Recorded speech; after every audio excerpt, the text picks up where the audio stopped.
வணக்கம் மக்களே. இன்றைக்கி வந்து நம்மளுடைய ஓன் ஹவுஸில் பார்த்திங்கன்னா ரூஃப் காங்கிரீட்டு வந்தோடனே சாமியெல்லாம் கும்பிட்டுட்டு நம்ம வந்து ஆரம்பிச்சிட்டோம். வந்தோடனே பார்த்திங்கன்னா கொத்தனார் பார்த்திங்கன்னா மட்டம் பார்க்க ஆரம்பிச்சிட்டாங்க. மட்டம் பார்த்த பிறகு எங்கெங்கே நமக்கு ஓட்டக்கிட்ட இருக்கிறதெல்லாம் வந்து நமக்கு வாழைப்பட்டை கவர் பிளாக்கு வைக்க வேண்டிய இடத்துலலாம் கவர் பிளாக்லாம் வச்சுட்டு நம்ம வந்து மிஷின் லிஃப்ட்டு தான் யூஸ் பண்ணுறோம். லிஃப்ட்டை வந்து கரெக்டாக அரேஞ்ச் பண்ணியிருந்தாங்க. அதுக்கு கிட்டத்தட்ட ஒரு 1 ஹவர் ஆகிடுச்சு. அதுக்கப்புறம் வந்து நம்ம காங்கிரீட்டை ஸ்டார்ட் பண்ணிட்டோம். லிஃப்ட்டு வந்து கொஞ்சம் குயிக்காக முடிஞ்சிடும் அப்படின்னு சொன்னாங்க. பெரும்பாலும் வந்து ரூஃப் காங்கிரீட் வந்து எங்கள் பக்கத்தில் வந்து லிஃப்ட்டு தான் யூஸ் பண்ணுறாங்க.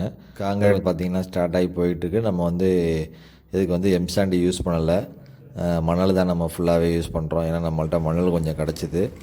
அப்புறம் பார்த்திங்கன்னா ரூஃபில் வந்து இந்த வண்டியை வச்சு கொட்டுறாங்க. அப்போ வந்து நம்ம கம்பை வச்சு நல்லா குத்தி விட்டால் தான் அதில் வந்து நல்லா பேக்கிங் ஆகும். நம்ம வந்து இதுக்கு வைப்ரேட்டர் யூஸ் பண்ணல, கம்பே போதும் அப்படின்னு சொன்னாங்க. அதனால் அதை வச்சு நம்ம நல்லா குத்தி வர சொல்லியிருக்கோம். அப்புறம் நம்ம வந்து இங்கே ஜல்லி, மணல், சிமெண்ட்டு அந்த ரேஷியோ வந்து இங்கே நின்று பார்த்துக்கிட்டோம். ஏன்னா தெரியாமல் கூடுதலாக போட்டாக்கா அந்த காங்கிரீட்டுக்கு வந்து ஸ்ட்ரென்த் இல்லாமல் போயிடும். அதனால் நம்ம பார்த்து அங்கே உள்ள காங்கிரீட் ஆளுங்களை வந்து கொஞ்சம் கைட் பண்ணிக்கிட்டோம். நாளைக்கு வந்து உங்களுக்கு ரூஃப் காங்கிரீட் வந்து ரூஃபில் வந்து காங்கிரீட் போட்ட பிறகு என்னென்ன ப்ராசஸ் பண்ணுறாங்கிறத நாளைக்கு வீடியோவில் காட்டுறேன். நன்றி மக்களே.